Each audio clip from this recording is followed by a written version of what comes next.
Good day, my name is MrEaking, and this is just going to be a little series of tutorials on how to get Hammer configured to run TTT maps, as well as the basics on mapping in Hammer. So the first thing is go ahead and go to Google, and we're just going to type in TTT mapping. Now, I will have a link to this in the description, so if you just want to go there and click that instead, that works. But the first thing we need to do is download the FGD. So go ahead and click on that there. And we want to save it in the right directory. So you want to go go on the left here, go to your C drive, and then go down to your program files. I'm running 64-bit, so it's going to be the x86 here. And you want to get to your Steam directory, essentially.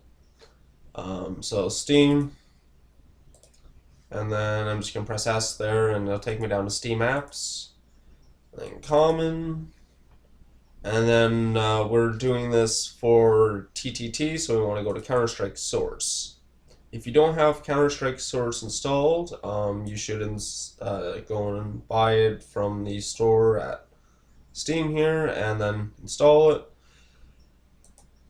Anyways, so once we're into the Counter-Strike source here, just go to the bin one here, and as you can see, I already have it downloaded, but save it there, and we'll go ahead and hit cancel on this, or hit save. I'll replace it, sure, we'll say yes. It doesn't make a difference for me, right? It's already there. So next thing we want to do is open up Hammer and configure it so it can use this FGD. You can always come and use this site if you're having some trouble. It's what I use a lot of times to help me, but a lot of the tutorials are outdated, so that's why I'm making this new one. So go ahead and open up my computer, and then we want to go to double click on the C drive, and back to the program files. We're going back to the Steam directory, exactly where we saved that FGD. Actually, so if you have Google Chrome like me, you could have just clicked on it. Just go to Downloads, and Show 'em folder. I'll take you right to it. So Steam program files, C program files, Steam apps, Common, Counter-Strike source, and then the bin. So I'm gonna click on this thing here, well, that didn't work. There we go. Just so it'll show my different mouse clicks and that, so if I forget to say what I'm doing, you can still see it. So inside the bin folder here, you want to go through and find hammer.exe, and just double click it. If you have this, just click yes. If it asks for administrator rights, go ahead and say yes. And this is the next screen you'll see. And you might not have the Half-Life 2, you won't have the Gmod, because that's something I set up myself. But you should have the Counter-Strike source, because that's the folder we're in. So go ahead and click OK on the Counter-Strike source. And this will go ahead and load Counter-Strike source for you. You can just ignore this red thing for me, you won't have that. But it'll load a bunch of different things for the sounds and textures, and that are all from Counter-Strike. Which is good because that's what you need for Gary's mod, and everyone will have it, so when you use the textures for it, no errors should appear. So let's go ahead to Tools, and we want to go to Options. Now what we need to do is add the game data file so it knows to play TTT, or knows that this map is going to be a TTT one. So just click Add there, and select the TTT.fgd. Now you're not going to have probably the Half-Life in there with it, so just hit open on that. And another thing I like to do, I don't think it's necessary, but it hasn't harmed any of the maps I've ever made, so I like to go up 2 levels, back to all the different games, go into Gary's mod, go into its bin, and select its FGD as well. Obviously, if you're making a map for TTT, you should have Gary's mod installed, so go ahead and click open on that. And that's all you need to do. That will set up Hammer to now have the proper entities to allow you to make a map. Now we need to make a map. So let's go ahead into File and New. So this gets you your basic layout for Hammer here. You have your different like tools here on your left, some of the property settings and stuff on the right here. This is your camera, this is your top view, your front view, and your side view. So if you click on this block looking thing, it's actually a block tool. Over here you can see when you select it, it changes into primitives and prefabs. You won't have any prefabs, so just leave it on primitives. But this will allow you to make different blocks and stuff inside your level. So we'll go ahead and select a block, and all we're going to do is create a nice large block here. So we'll go 704 by 704. That says 6. Remember, this is my top view, so this is like looking down on the level. This would be our side view, so we know the height is only 64 right now. Let's go ahead and make that 320. Now, when you go ahead and make a box like this for any of the stuff, it's not actually making it yet. In order to make it, you need to press the Enter button on the keyboard. And for some reason, that's not showing up in this thing.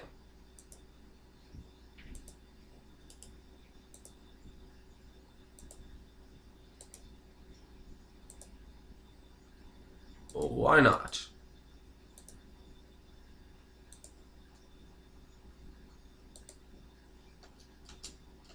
Okay, for some reason this thing is not working. I'm on this. Well, that just does no good for me. Okay. Sorry. First time using that thing. Let's just exit it. Okay. So yeah, you press the Enter button on the keyboard in order to make something. So if we, you press the Z key when your mouse cursor is inside the camera, and it allows you to move around with the WASD and your mouse.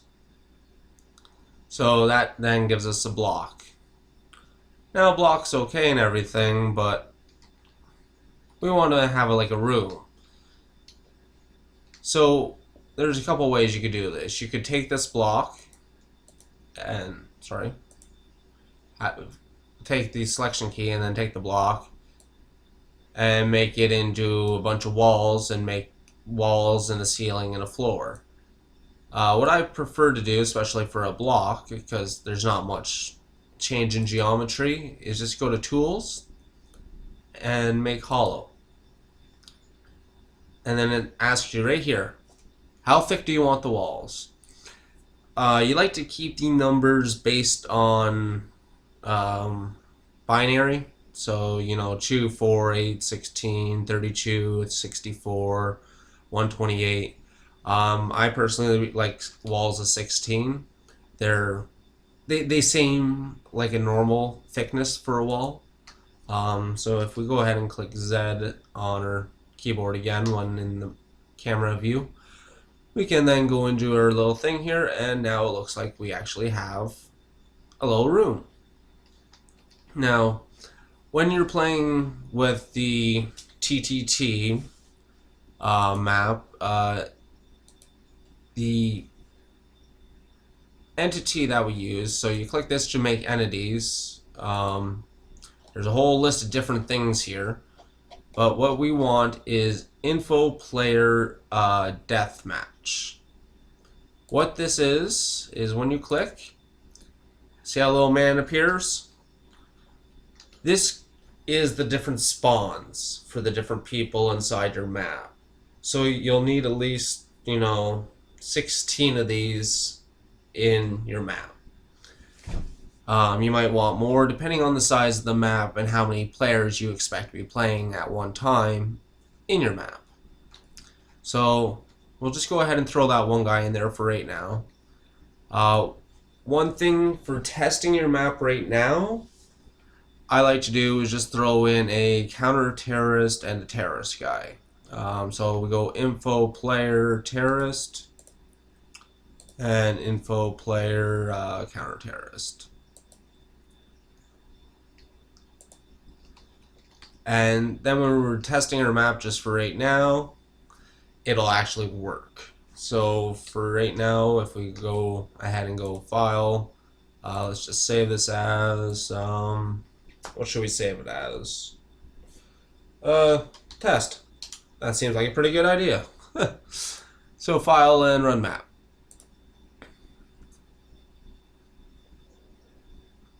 Oh, right, because I was, sorry, I was doing other stuff. That won't come up, default.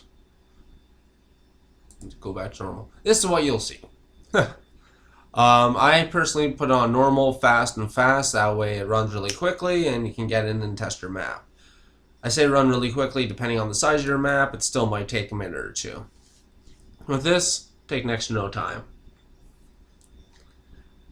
Now this should be picking it up inside the OBS recorder. I have never tested this before. So I hope so.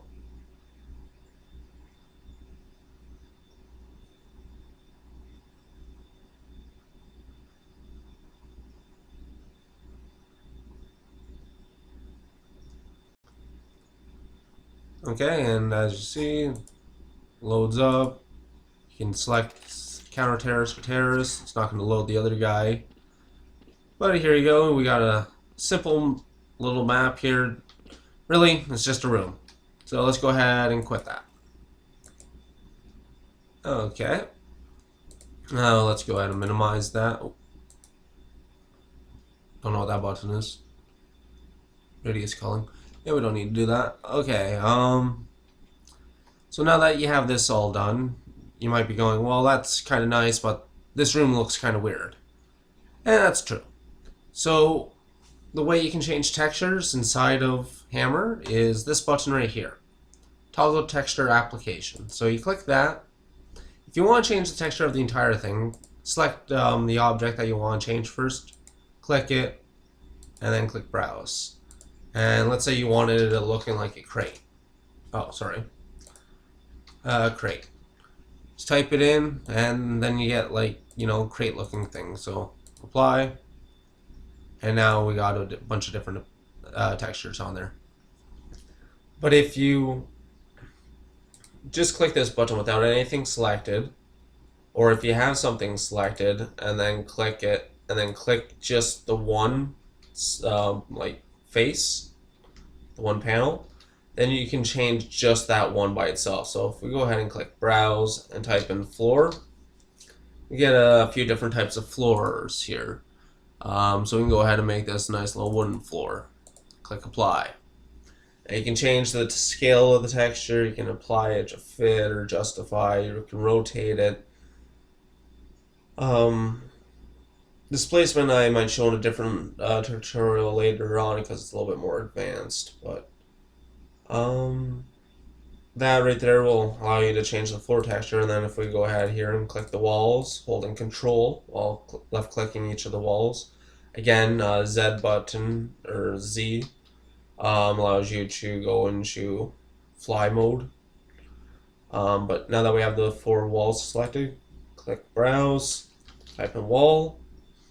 So one nice thing about most of the textures in Counter-Strike is they've been pre-named as, you know, walls are walls, floors are floors, ceilings are ceilings. So usually when you type in this little filter, you'll get what you want. This looks good. Now, as you see, we want to adjust this. So if we click fit, that just doesn't look right. But if we click the X here, maybe make that a little bit different. That doesn't look too bad. And then we'll click the ceiling here, we'll browse, and ceiling. Very simple. Do a nice simple one. There we go. That's looking a little nicer, no?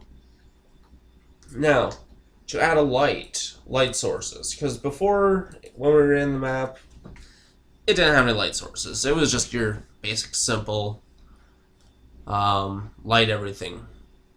No real atmosphere happening. So sorry. What we're looking for here is light. So easiest way to do it, type in light. Now there's a few different types of lights. The best one to use is just light. Light environment is good if you're doing like an outside scene. Then it'll brighten the entire like outside area, where the lights here are more like your lamps. So we'll go ahead and click for light there. Actually, select it. Try to put it somewhat center.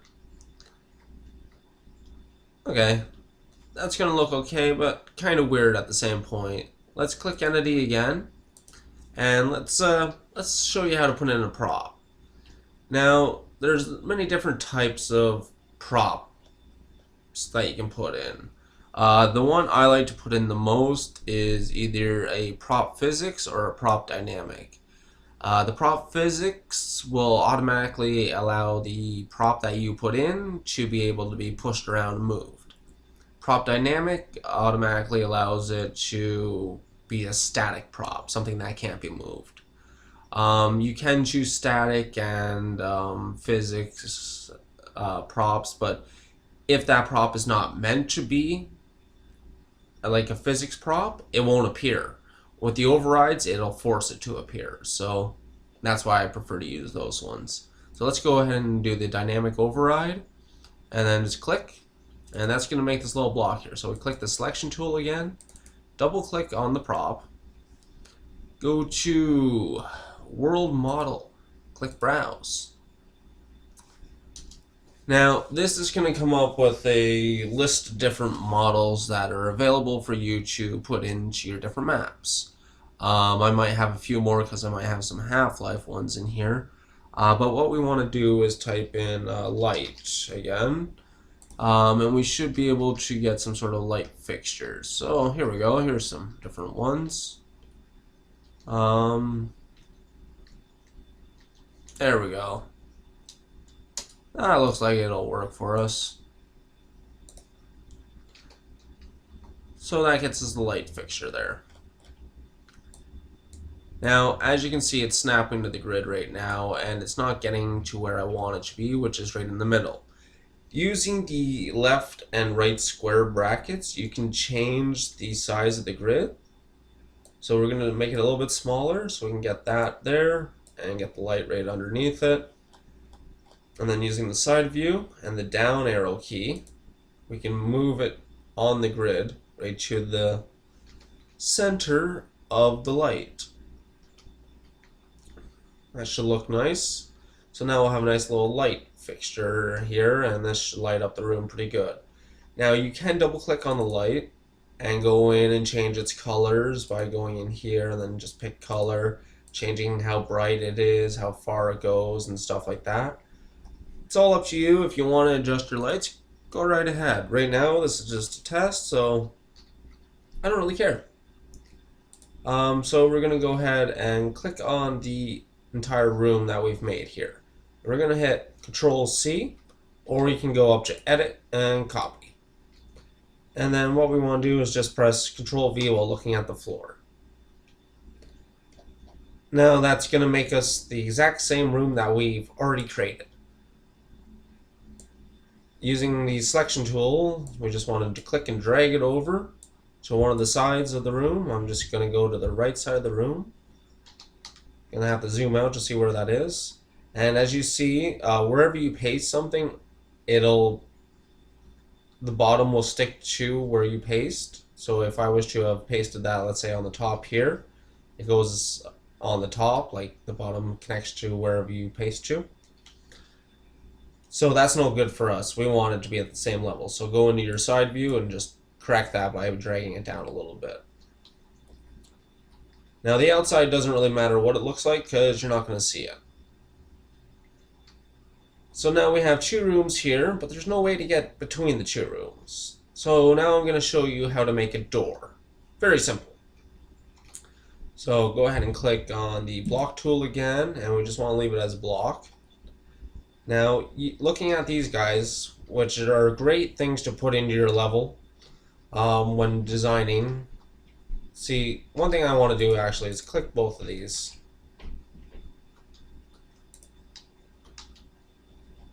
Because this is bugging me.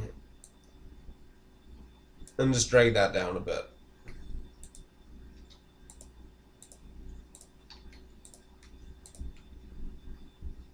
Sorry. Because we've adjusted that, this has all been messed up, and I don't like it.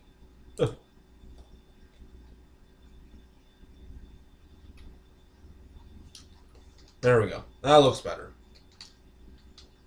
Just, it was a little too tall, and because we had those guys in there, I could tell that it just didn't look right.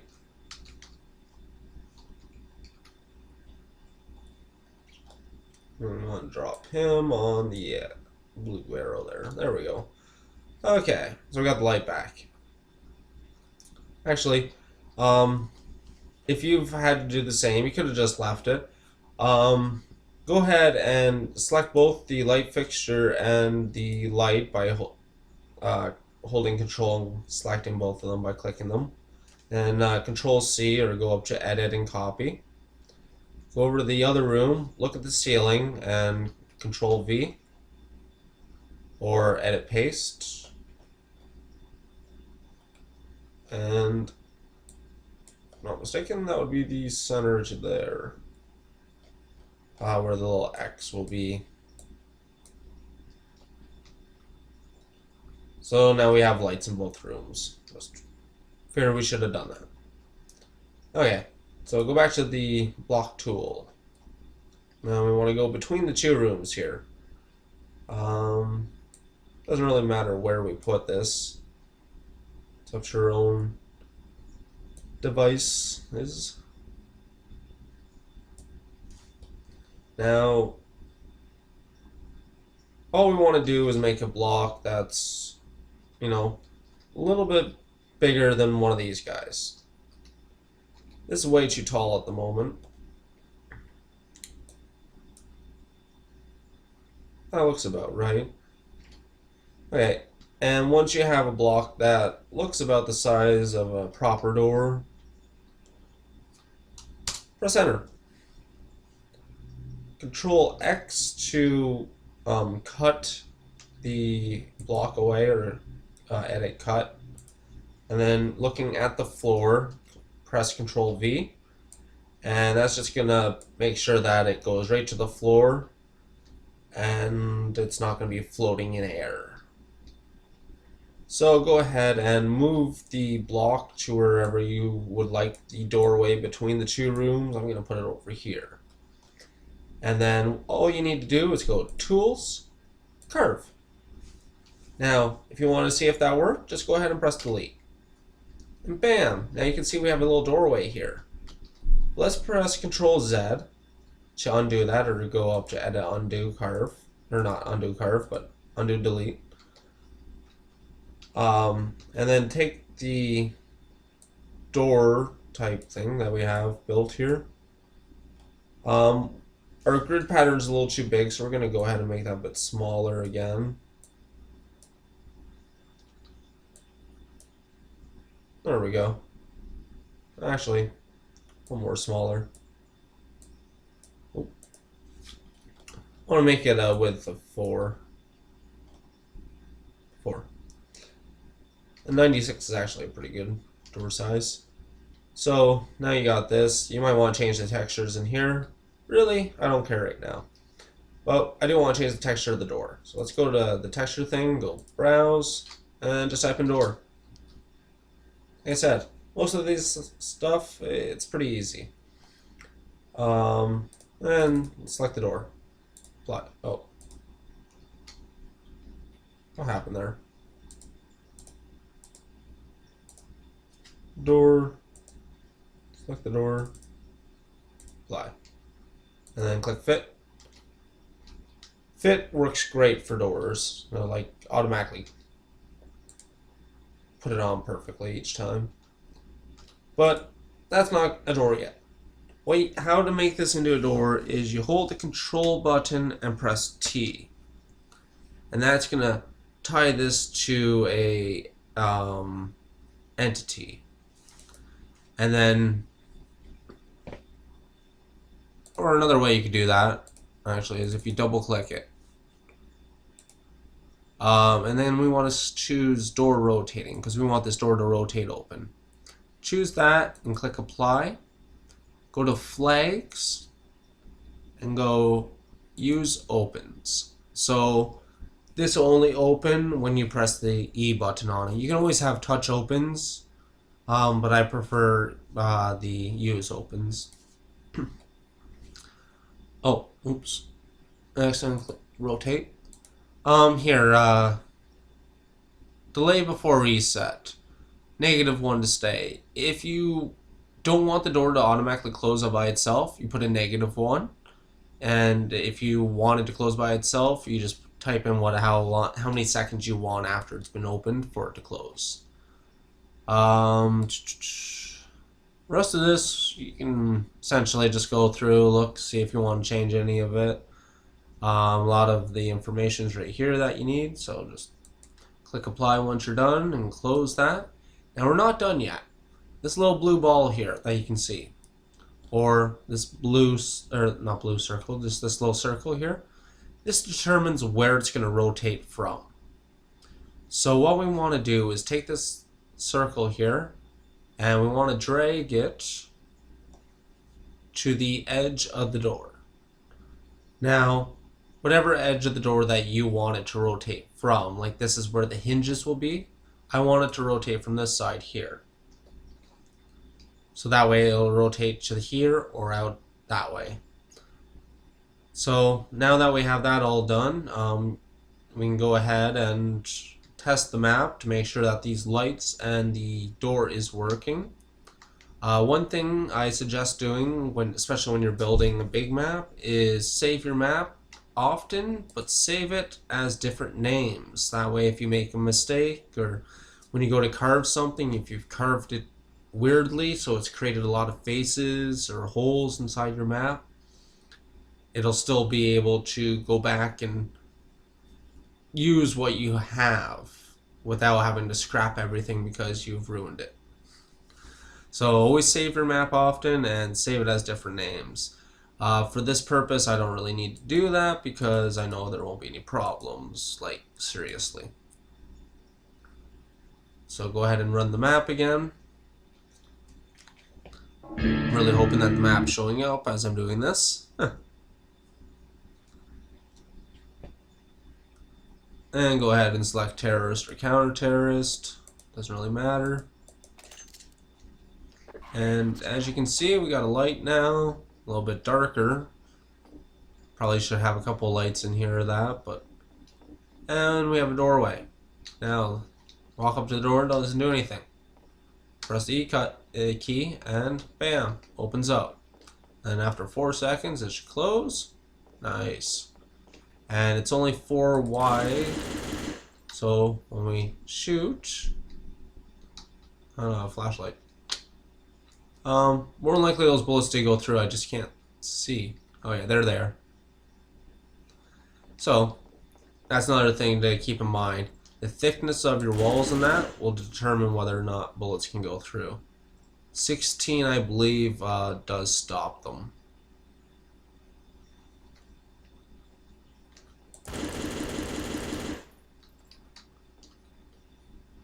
So hard to see. Yeah, I don't see any. Okay, so let's go ahead and exit this quick game. You always play around with the thicknesses of the walls to figure out which works best. So yeah, that's the basics right there for how to get your map built for TTT. You want lots of these guys here, so now that we have a very simple thing here, let's just hold control, copy this guy and just paste him around a couple times.